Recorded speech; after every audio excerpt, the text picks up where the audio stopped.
2019 সালে জামায়াত ইসলামীর আমির হিসেবে শফিকুর রহমান শপথ নেয়ার পর যে বক্তব্য দেন, সেখানে তিনি শুরুর দিকে বলেন, স্মরণ করছি আমাদের মহান স্বাধীনতা সংগ্রামের সকল শহীদ ও সম্মানিত বীর মুক্তিযোদ্ধাদের। এই অংশটুকু শুনলে যে কারো মনে হবে মুক্তিযুদ্ধের প্রতি কতই না শ্রদ্ধা ও ভালোবাসা দলটির। অথচ এই কথার পরই বলেছেন, আরো শ্রদ্ধার সাথে স্মরণ করছি প্রফেসর গোলাম আজমকে। একদিকে শহীদদের প্রতি শ্রদ্ধা, অন্যদিকে ৭১-এর নির্বিচারে মানুষ হত্যার মাস্টার মাইন্ড গোলাম আজমের প্রতি শ্রদ্ধা। এই ধরনের আচরণকে ভণ্ডামি, প্রতারণা বা মুনাফিকি বলা হয়ে থাকে। চলুন দলটির আরো মুনাফিকি কর্মকাণ্ড দেখে নিই। জামায়াতে ইসলামীর মুনাফিকি শুরু হয়েছিল তাদের জন্মলগ্ন থেকেই।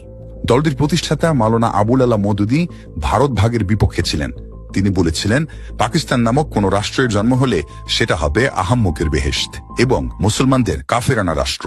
অথচ 47-এ পাকিস্তানেই চলে যান তিনি এবং দেশটিকে আল্লাহর দান হিসেবে উল্লেখ করেন। গোলাম আজম 1952 সালের ভাষা আন্দোলনে যোগ দিয়েছিলেন।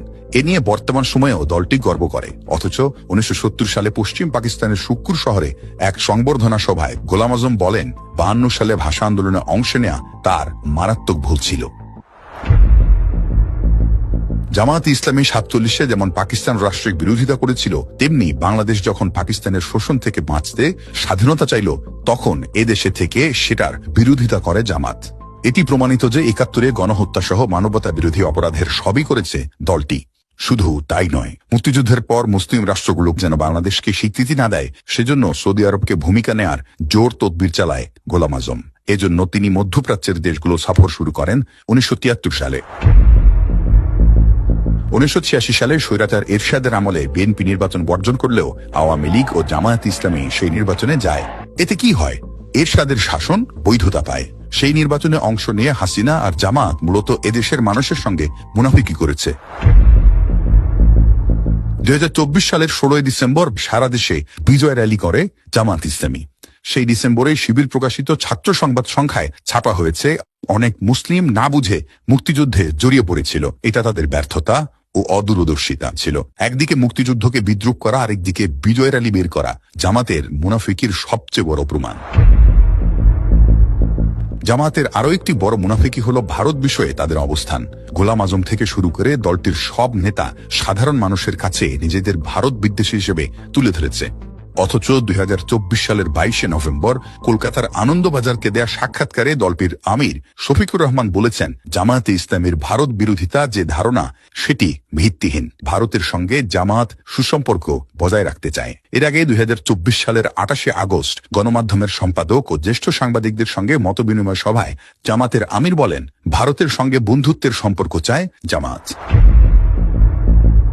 5 আগস্টের পর থেকে জামাত ইসলামী ইনিয়ে বিনিয়ে জুলাই আন্দোলনকে নিজেদের একক কৃতিত্ব হিসেবে প্রতিষ্ঠিত করার চেষ্টা করছে। একটা গণ অভ্যুত্থানের কৃতিত্ব সবসময়ই জনমানুষের। এককভাবে কোনো দল নিজের কৃতিত্ব বড় করে দেখাতে পারে না, কিন্তু জামাত সেটা স্বীকার করতে চায় না। আন্দোলনে যে 1,500 মানুষ শহীদ হয়েছেন, তাদের বেশিরভাগই সাধারণ মানুষ। এমনকি তাদের চেয়ে 5 গুণ বেশি কর্মী নিহত হয়েছে বিএনপির।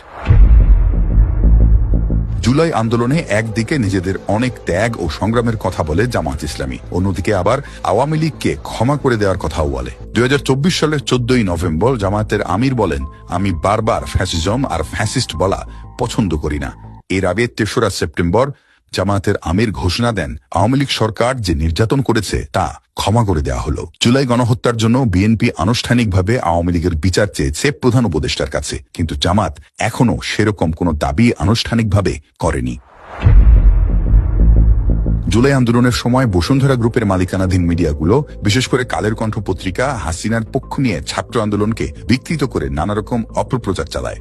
অথচ পত্রিকাটির প্রতিষ্ঠা বার্ষিকীতে জুলাই আন্দোলনে ভূমিকা রাখার জন্য ধন্যবাদ জানিয়ে ভিডিও বার্তা পাঠান ছাত্র শিবিরের সেক্রেটারি নুরুল ইসলাম সাদ্দাম। জুলাই গণ অভ্যুত্থানে ফ্যাসিবাদ বিরোধী যে কাভারেজ, সেটি প্রশংসার দাবি রাখে। ব্যাংক লুটের ক্ষেত্রে এসআলম গ্রুপের সহযোগী হয়ে নাবিল গ্রুপ আত্মসাৎ করেছে 13,000 কোটি টাকা। অথচ রাজশাহীতে জামায়াতের কর্মী সম্মেলনে একেবারে মঞ্চে উপস্থিত ছিলেন এই নাবিল গ্রুপের চেয়ারম্যান আমিনুল ইসলাম স্বপন। ঘটনাটি 2025 সালের 18 জানুয়ারি। জামাত ইদানিং চাঁদাবাজির বিপক্ষে সরব হয়েছে, অথচ 13,000 কোটি টাকা লুট করা নাবিল গ্রুপের বিপক্ষে কিছু বলা তো দূরের কথা, উল্টো তাদের কাছ থেকে সুবিধা নিচ্ছে জামাত।